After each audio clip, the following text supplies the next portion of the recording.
Lumambog ang kasambahay na ninakawan ang kanyang amo sa Quezon City. Tinangay niya ang wedding at engagement rings na higit 200,000 pesos ang halaga. Umamin naman ang suspect at depensa niya, kumapit lang daw siya sa patalim para lang mapagamot ang may sakit niyang apo. Nasa frontline ng balitang yan si Hannibal Talete. Ito ay inaresto namin sa sala pagnanakaw. Sa San Jose del Monte, Bulacan pa, natuntun at inaresto ng mga otoridad ang babaeng kasambahay na inarereklamo ng pagnanakaw sa Quezon City. Tinangay ng suspect ang mga singsing ng kanyang amo.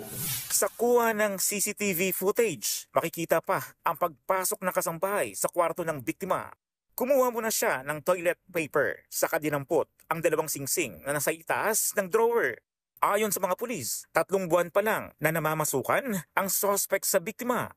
Kaya nga po siya yung nakakapasok doon, sa 4 ho na katulong.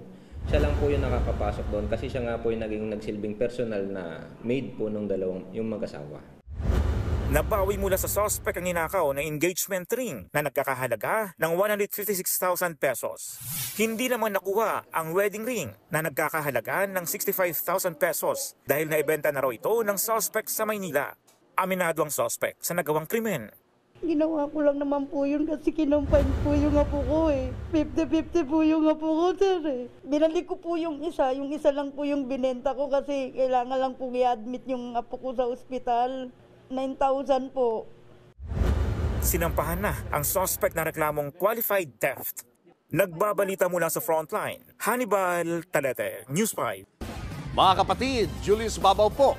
Para sa komprehensibo at makabuluhang balitaan at talakayan, mag-follow at mag-subscribe na sa social media pages ng News 5.